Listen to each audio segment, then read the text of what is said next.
I want to start by thanking all the organizers. This is very exciting. I'm looking forward to further discussions. And today I want to tell you about an idea that is somewhat new, at least for me, the notion of a mnemonic or a memory singularity. What will happen, and I think that's going to happen very soon, when all of a sudden we can actually remember everything. So I've been doing research on different aspects of memory for quite some time, and I'll give you a glimpse of some of the kinds of things that we've been thinking about. And more recently, we started a company called Memory Machines, and I'll tell you what that's all about and what we're trying to do to augment human cognition. So first of all, I want to start by arguing that you are your memories. So if you think about your name, what you like, what you dislike, what you know, what you've done last week, etc. So the memories are the basic fabric of the self and of who we are. And it turns out that what we actually remember is a tiny fraction of all the experiences that we encounter. We're spending very, very exciting time listening to and discussing a lot of amazing ideas, and unfortunately, we're only going to remember a tiny fraction of them. And depending on exactly how you measure, the majority of the information is actually lost. We forget that information. In fact, in many cases, it's not true that it's actually lost. The information is still in our brains, but we cannot retrieve it. So in most cases, the problem is one of retrieval, not one of storage. And our productivity is severely limited by this problem of our incapacity to remember. So if you start to think about it, how many times do you have to search for information? Searching exists. Basically only because we forget things, okay? And so that's what we want to think about, a new world where we eliminate search and prompts. And one of the main examples of what happens when we lose memory lose our ability to consolidate memories comes from the devastating consequences of conditions like Alzheimer's disease. So I grew up witnessing the daily deterioration in my grandmother, who passed away because she had Alzheimer's, and many of you are probably very familiar with this kind of neurodegenerative disease, and it's basically not only for the person but also for all the loved ones. It's tremendously debilitating on a daily basis when you cannot really form new memories. So I'll give you a glimpse of some of the ideas that inspired us to build memory machines, and I'll give you two just very quick glimpses of some of this research. One has to do with AI and behavior, the other one with trying to scrutinize what happens inside our brains when we form memories. So at the behavioral level, we spent a lot of time trying to understand what dictates what you will remember and what you will forget.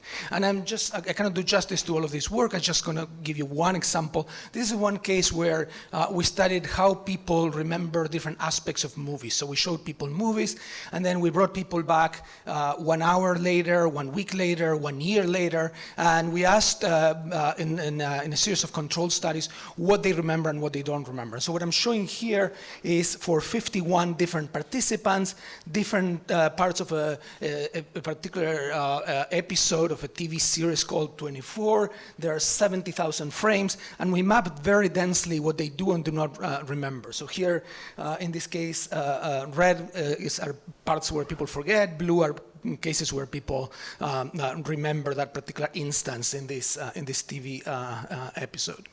And so what you can see is that just glancing through these, there's a lot of consistency among participants. And then what I'm not showing here is that we built a lot of machine learning tools using state-of-the-art computer vision and also a lot of annotations on the material to be able to try to predict, and we can predict with pretty high accuracy what people will remember and what people will forget about any particular part of this movie. And in the same way that we do this for movies, we've done this also for real-world cases of people walking around, navigation, and all kinds of other scenarios. So we have a reasonable way of predicting what people will remember and what people will forget purely based on contextual and behavioral data. And just to give you a quick glimpse of another world that I've been very happy to participate or be part of, together with many people, we've been able to collaborate with neurosurgeons that implant electrodes invasively in patients with epilepsy to scrutinize the activity of individual neurons in the medial temporal lobe, including the hippocampus and surrounding structures. And let me give you just one example of these studies where we studied the encoding of temporal information, of sequences of information in episodic memory. So what you're seeing here is a case where the participants, the patients, were presented with 3 different video clips, and we were trying to evaluate the mechanisms by which people remember the order of different events. So order 1 was the first video clip. What you're seeing here, each one of those sticks, this is a raster plot. One of the sticks corresponds to an action potential from an individual neuron extracellular recorded in the hippocampus of this patient. After spike sorting, you see multiple different trials. These are not repetitions of a single stimulus. These are different stimuli, so the content changes. And then below that, you see the average activity, a strong response of this neuron to order 1, that is to the first thing that was presented. It turns out that when we look at the same activity for order 2 and order 3, the neuron stays basically at baseline. So this neuron is very picky, very selective, irrespective, invariant to the content, to the first episode, to order number 1. And similarly, other neurons were responding to order 2, order 3, and I'm running out of time. Okay, so I'm going to skip this and just going to convey very quickly our vision at Memory Machines, how we're using all this inspiration to build a system that will endow people with perfect and infinite memories. By perfect, I mean now, for the first time in human history, we have ground truth information about data, so we can really have ground truth perfect memory, and infinite because in principle we can store our entire memories. So step number 1 is to build what we call the memorome. The memorome is like the genome, but includes your entire digital footprint.